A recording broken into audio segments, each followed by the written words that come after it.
Anneliese here with ABC for Dance. This is lesson number 20 in our video series, and it's talking about the shoulder girdle. When you think of your shoulder, a lot of times we just think about how our arm moves at the shoulder, but we don't think about this whole area, which we call the shoulder girdle.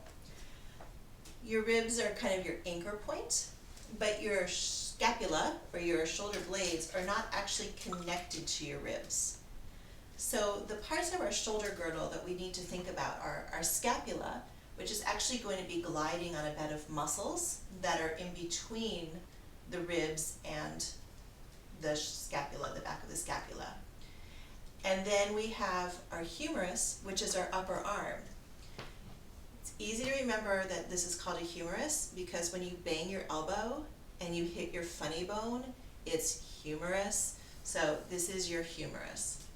The head of your humerus is the ball of the ball and socket joint that we think about when we think of our shoulder quite often. The socket is called your glenoid fossa.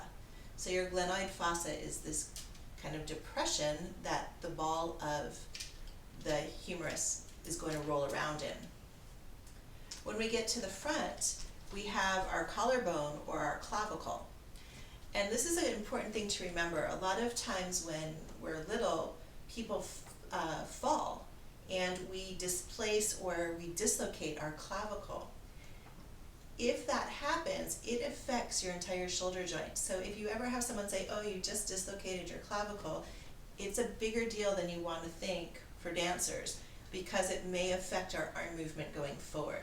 So you always want to make sure that you consider anything in this quadrant and of course on the other side to be part of your shoulder girdle, and it's all going to have an effect on how your shoulders work.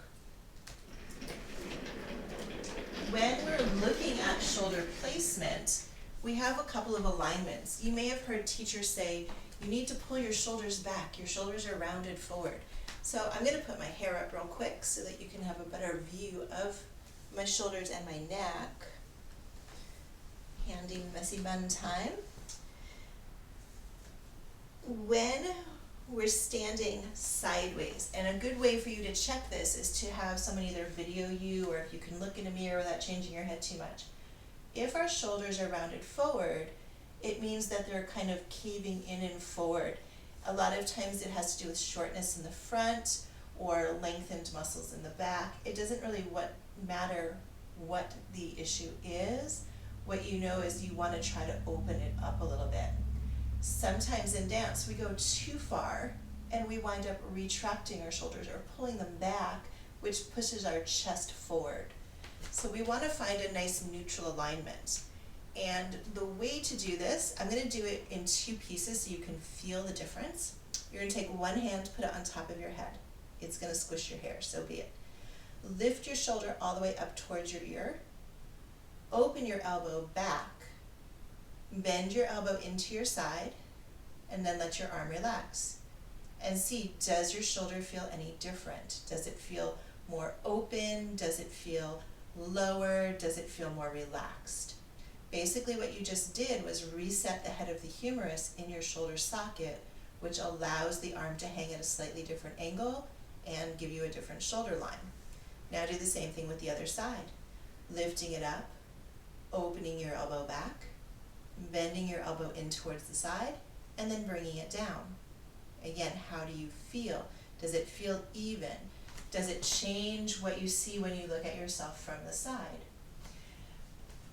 So when we're looking at our shoulder line, we want to find what's neutral, and ideally, if you want to get really picky about it, you can do this on yourself. I'm going to show you on Fred. You're going to find this little point here on your shoulder. So if you dig around on the top of or the edge of where you think your shoulder is, you're going to feel a little groove where this point comes. That groove should basically be in line with your ear. If it's very far forward, you may have rounded shoulders. If it's back, you may have retracted shoulders or an arched back. So you want to make sure that this is as central as possible to the rest of your body. And again, the easiest way to find it here is you just kind of dig around and you'll find a little groove. And then you want to maybe put a piece of tape. So if you have any brightly colored tape that you use to decorate stuff with, like scrapbooking, or if you have a sticker, find that point, put a piece of tape there, then check in a mirror and look, where is that piece of tape in relationship to the rest of my body? And now the next time your teacher says to you, oh, your shoulders are rounding or your shoulders are pulled back too far, realize that it's really not just the shoulder that she's correcting, it's this whole part of your body that's going to work as a single unit.